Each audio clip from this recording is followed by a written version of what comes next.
Assalamualaikum warahmatullahi wabarakatuh. Waalaikumsalam warahmatullahi wabarakatuh. Kami ucapkan selamat datang kepada Ibu Tri Purwati, Ya, terima kasih. pengawas Kecamatan Magelang Tengah yang sangat hebat. Ini pengawas panutan saya karena selalu memberikan wejangan, terus kemudian ide-ide yang sungguh sangat luar biasa. Kebetulan beliau hadir di sekolah, terus saya untuk meminta waktu, mohon bantuannya Ibu Siap, karena siap Bapak. karena saya kebetulan mempunyai tugas yang berkaitan dengan wawancara dengan ahli pakar. Kebetulan saya pandang Ibu itu sebagai pakar pendidikan juga di Kota Magelang. Eh, Ibu, terima kasih atas waktunya sekali lagi. Kemudian di sini saya menemukan 6 masalah Ibu yang mungkin nanti bisa menjadi apa sih? Menjadi pembahasan saya khususnya. Kemudian nanti saya juga memerlukan analisa Ibu, bantuan Ibu untuk menyelesaikan permasalahan-permasalahan yang saya hadapi di kelas saya. Ya, siap Pak. Ji. Kita langsung saja Ibu ya, karena Ji, kebetulan monggo. Ibu mungkin ada kegiatan lain. Ya, Yang pertama Ibu terkait perangkat pembelajaran yang tentunya menjadi sebuah masalah khususnya saya juga. Di sini pertanyaannya adalah mengapa beberapa guru dalam menyusun perangkat pembelajaran belum memunculkan keterampilan abad 21 terkait pemecahan masalah dan keterampilan berpikir kritis. Monggo, Ibu. baik. Saya akan coba jawab. Terkait dengan penyusunan perangkat pembelajaran, tahun ini kan kita sudah kurikulum merdeka ya Pak. Iya. Walaupun itu baru sebagian kelas, yaitu kelas 1 dan 4. Nah, walaupun baru 2 kelas, saya kira kurikulum 13 pun beberapa tahun yang lalu sudah memberikan pemahaman kepada guru untuk mengajarkan siswa keterampilan abad 21 terkait problem solving sehingga anak bisa berpikir kritis. Nah, mengapa guru belum memunculkan di perangkat pembelajarannya? Menurut saya, menurut pengamatan saya, karena kan guru itu kompetensinya berbeda-beda. Nah, sehingga mereka menerapkan dalam penyusunan perangkat pembelajaran juga berbeda. Ketika mereka mengikuti penataran atau bintek diklat mungkin bisa sudah menguasai, tentunya di perangkat pembelajaran juga sudah dimunculkan. Tapi ketika mereka belum paham, maka mereka akan membuat perangkat pun sesuai dengan apa yang dia tangkap dari yang mereka dapatkan di penataran ataupun diklat. Demikian Pak jawaban dari saya. Matur suwun Ibu. Untuk selanjutnya pertanyaan kedua Ibu, Iya, monggo. menurut Ibu mengapa dapat terjadi kurang mampunya guru dalam mendalami strategi, teknik dan metode pembelajaran sehingga proses pembelajaran terkesan monoton Ibu? Oke, baik. Memang dalam proses pembelajaran itu guru harus menguasai berbagai metodologi pembelajaran. Ada medianya juga, kemudian metode, strategi, pengelolaan kelas juga harus bagus. Nah, kenapa guru sebagian belum bisa menguasai hal tersebut? Karena satu, mungkin guru itu satu dengan yang lain tidak sama dalam literasi membaca. Ketika guru rajin membaca teori-teori, mereka bisa menerapkan dengan baik. Strategi menurut siapa misalnya, ya. Tapi ketika guru sudah monoton, ya wis lah aku tak mulang seperti ini aja. Ya seperti itu akan selamanya. Idealis Maka gitu ya ya. idealis. Aku wis apik kok seperti ini. Padahal itu metode zaman dulu yang sekarang mestinya sudah tidak pas kalau diterapkan di zaman digital seperti ini. Nah, oleh karena itu memang guru itu sekarang harus juga literasinya bagus. Gemar membaca, mau membaca, tidak hanya menyuruh siswa, tetapi bisa memberikan teladan bagi siswa, sehingga guru itu punya strategi dalam mengajar di kelas, dan anak-anak pun bisa dikelola dengan baik. Demikian, Pak. Nggih, matur suwun sangat. Ya. Jawaban yang sangat saya butuhkan. Iya. Nggih, untuk pertanyaan ketiga Ibu, Nggih. menurut Ibu, mengapa dapat terjadi kurangnya aktivitas peserta didik dalam membaca serta menulis sebuah karangan yang mengakibatkan kurang berkembangnya penguasaan kosakata Ibu? Ya, kalau kita bicara ini tentunya kita literasi ya Pak ya. Nggih, Dan mungkin dalam pemikiran saya pun ini terkait dengan bahasa. Karena ada kosakata Pak. Nggih, Terutama bahasa Indonesia untuk SD ya. Nah begini, sebagai guru kelas kan harus oron, matematika harus pinter, bahasa itu apalagi kunci Pak, bahasa itu kunci. Ketika seorang guru pinter bahasa, insya Allah ilmu yang lain akan bagus, itu pasti. Karena bahasa digunakan dalam semua mata pelajaran.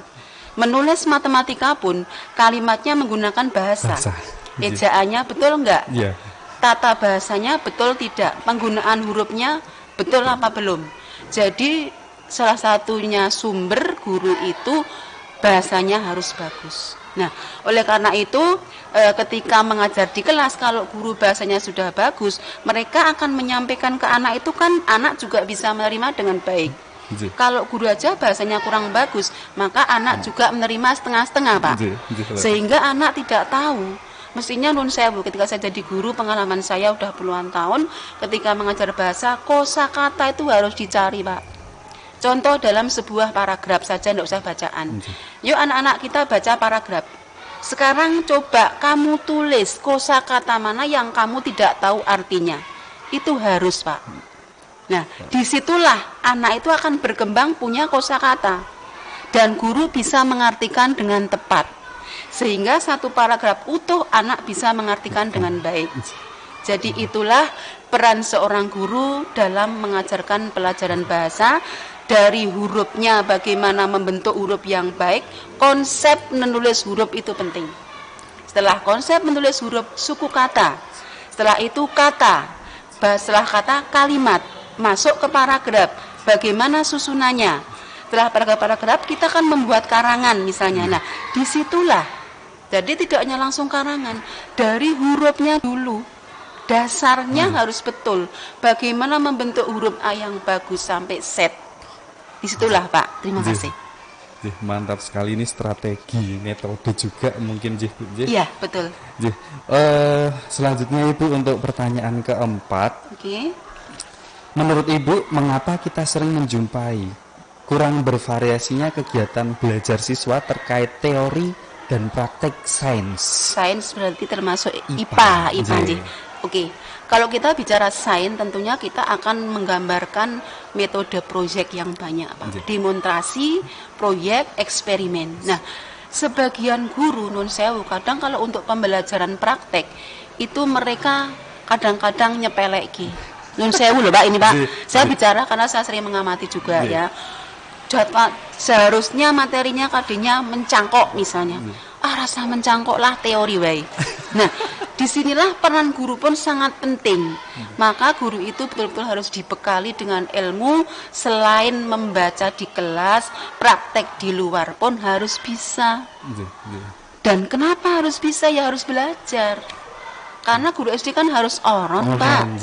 Tidak ada guru bidang studi kecuali agama, olahraga, gitu, sama seni. Nah, maka guru SD ini semua bidang harus mau belajar. Kembali kepada kompetensi guru. Sehingga nanti kalau mereka sudah menguasai, oh ini kita sekarang praktek, oke kita ajak ke luar kelas. Karena ini IPA.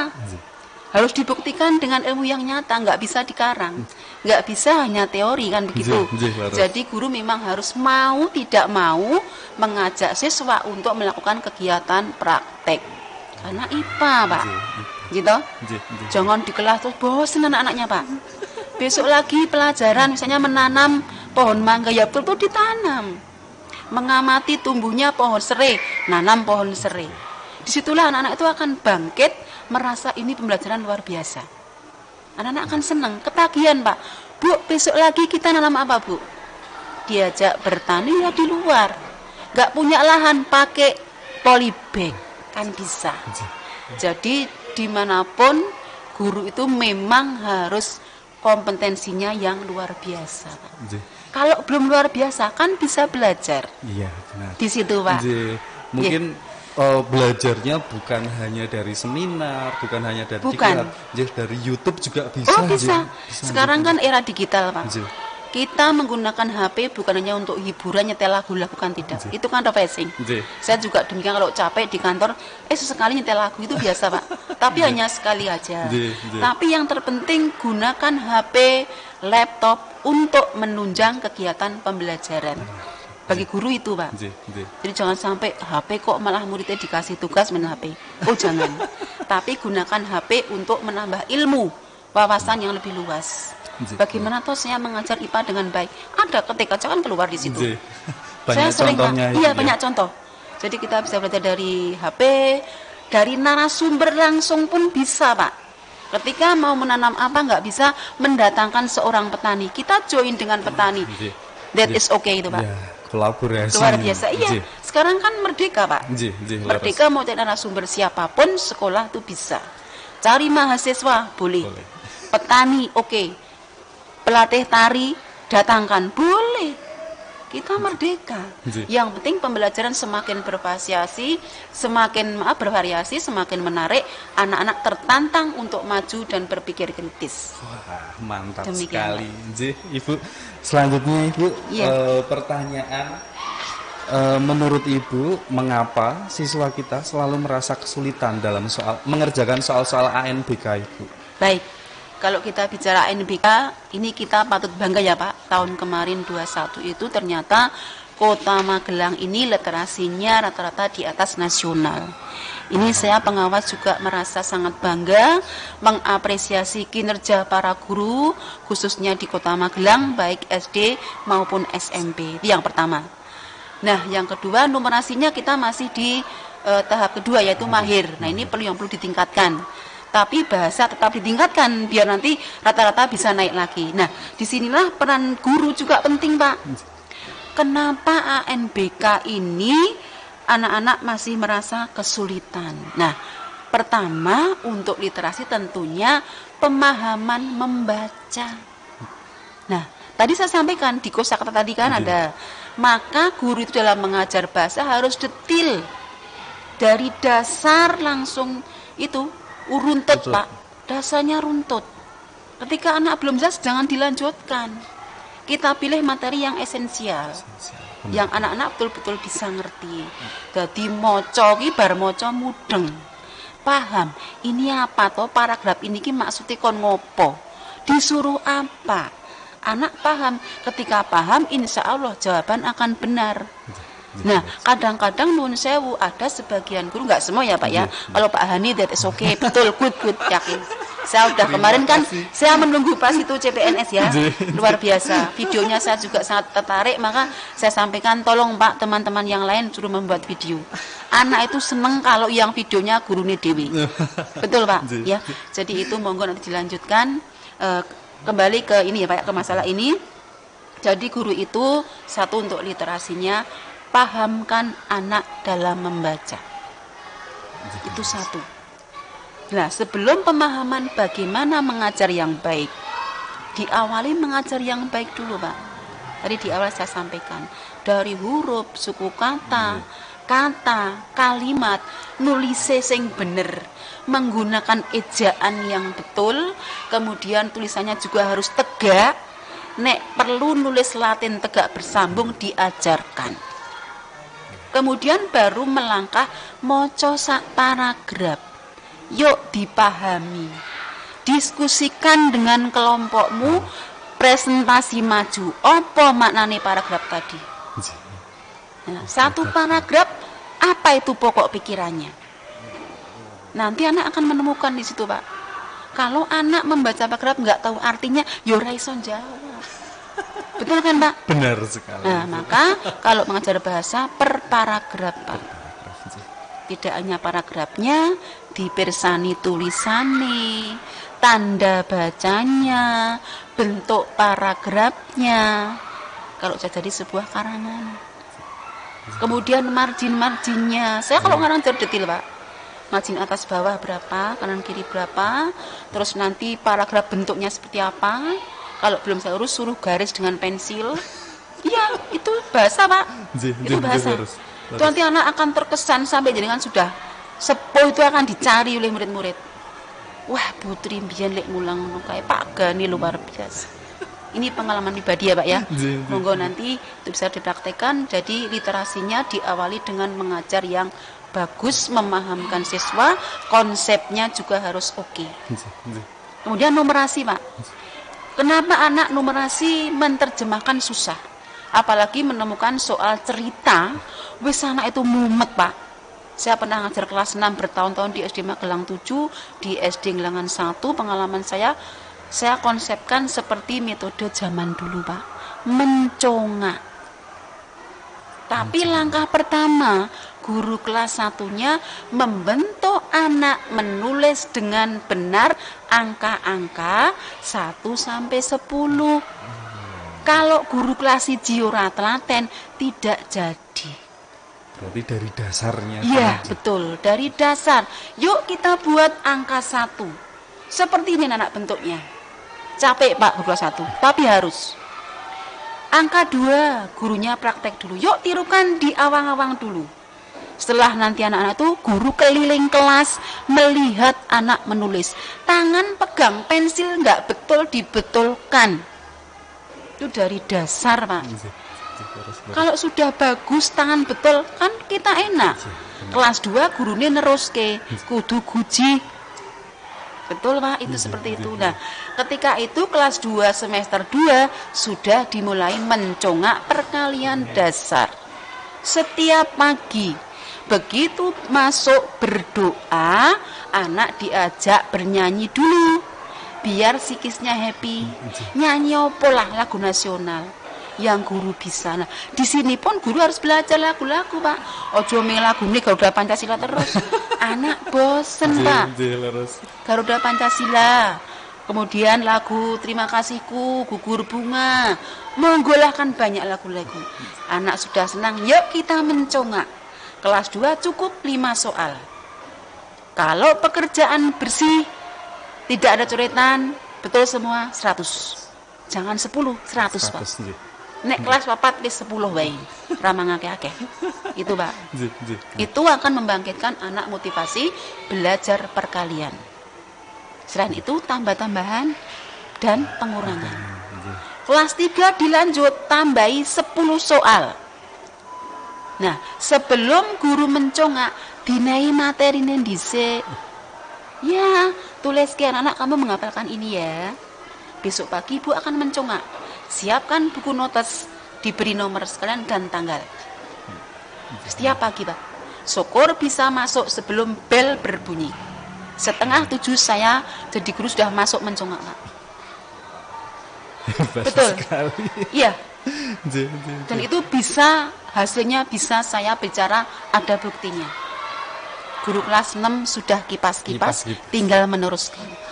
Kita dapat pahala masuk gaji Pak. Insya Allah gaji halal. Amin. Gitu Pak. Karena kita niat ibadah anak pinter, kita gajinya halal. Alhamdulillah. Nah itu matematika seperti itu. Nah setelah itu nanti kan diaplikasikan di pembelajaran. Karena matematika itu semuanya menggunakan perkalian, penjumlahan, pengurangan, pembagian. Kalau sudah bisa perkalian 1, contoh 2 kali 4, 8. 8 bagi 2, 4. 8 bagi 4, 2. Sudah berapa soal?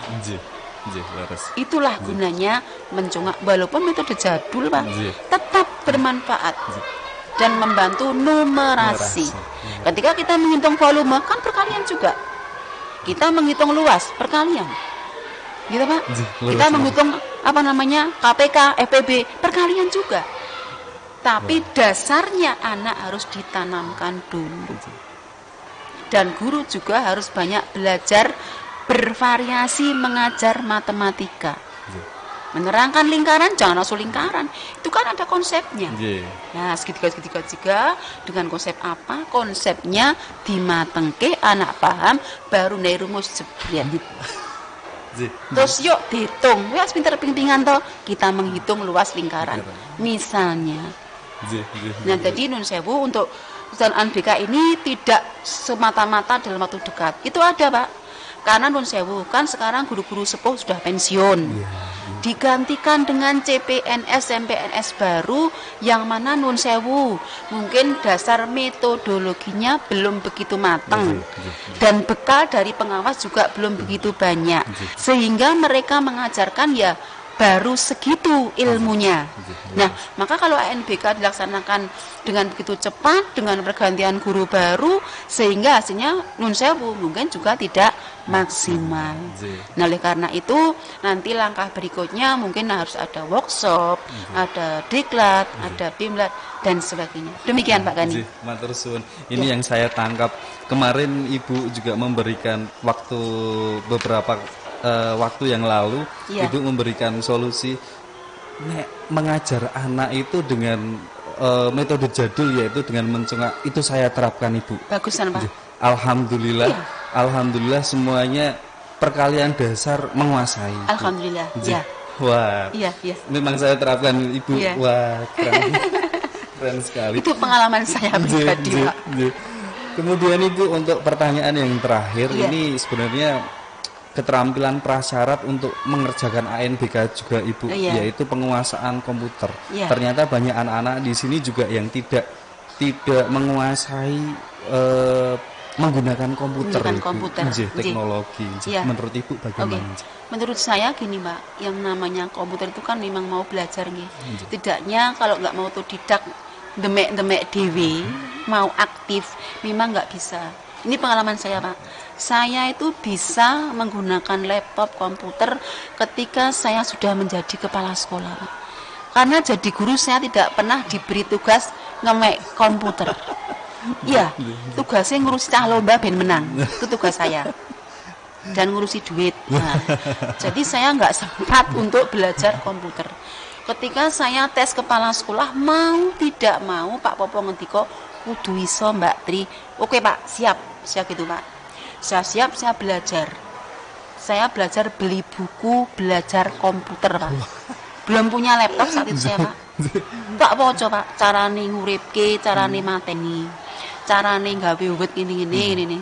Saya sambil kursus wet saat itu. Itu karena saya pingin bisa Pak. Jadi nun sewu, kalau ada anak yang mungkin belum menguasai komputer itu ada beberapa faktor. Mungkin jadi pemahaman saya satu. Mungkin juga anak itu punya keterbatasan sarana prasarana di rumah. Karena nun sewu ekonomi orang tua tidak mampu membelikan HP satu persatu, satu HP untuk satu keluarga. Ini pengalaman ketika kemarin pandemi, saya monitoring di beberapa sekolah ketika ada tugas mesti terlambat karena sehatannya orang tua cuma punya satu HP. Itu satu. Yang kedua, mungkin juga anak-anak hanya senengannya teko buka game Pak. Wes aku bermain wae, bukanya aplikasi game. Orang tahu gelem ngetik, orang tahu gelem belajar yang lain. Ini kelemahan dari anak-anak. Kemudian yang lain juga mungkin orang tua kurang pengawasan. Yang mestinya anak-anak itu dilatih biar bisa ngetik, biar bisa apa.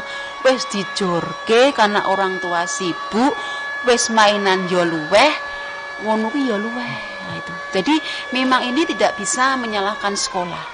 Tetapi koordinasi kepala sekolah dengan orang tua pun penting untuk bisa memahamkan agar siswa mau belajar. Paling orang ya iso ngetik kan ya iso buka Pak. Seperti itu.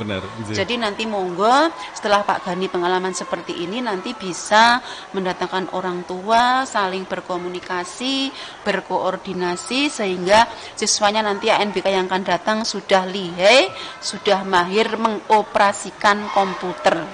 Buka nggarap wis pinter. Nah, kalau perlu lagi, kalau sekolah bisa ditambahi pelajaran belajar komputer. Kalau di muatan yang kurikulum wajibnya ndak ada ya untuk ekstra.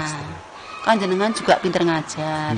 Nah, nanti kalau ada waktu setelah PPG monggo Pak, raketang seminggu sekali. Mungkin minggu ini kelas berapa, minggu besok kelas berapa, monggo dijadwal. Sehingga nanti ANBK anak-anak sudah siap bertempur, tidak memusingkan guru harus melatih dulu, anak-anak sudah pinter. Jadi satu guru menguasai, orang tua bisa diajak komunikasi, mengawasi anak-anaknya, memberikan motivasi, kemudian di sekolah juga ada pembelajaran TIK. Mekaten, Pak. Luar biasa sekali, Bu. Ini semua jawaban akan saya rangkum jadi satu, kemudian nanti akan saya laporkan kepada dosen yang mengampu, Ibu. Karena nanti sekitar jam 3 nanti saya harus presentasi. Oh gitu ya. Jadi alhamdulillah bisa bertemu dengan Ibu, berjumpa dengan Ibu untuk membantu saya menyelesaikan tugas-tugas ini. Terima kasih Ibu atas waktunya. Besok lagi jika saya membutuhkan bantuan, mohon bantuannya lagi. Siap, insya Allah Pak. Siapapun yang tidak bantuan dan saya bisa, insya Allah saya bantu. Ibu, terima kasih sekali Ibu. Cukup sekian dari saya. Wabillahi taufiq wal hidayah, waridha wal inayah. Wassalamualaikum warahmatullahi wabarakatuh. Waalaikumsalam warahmatullahi wabarakatuh.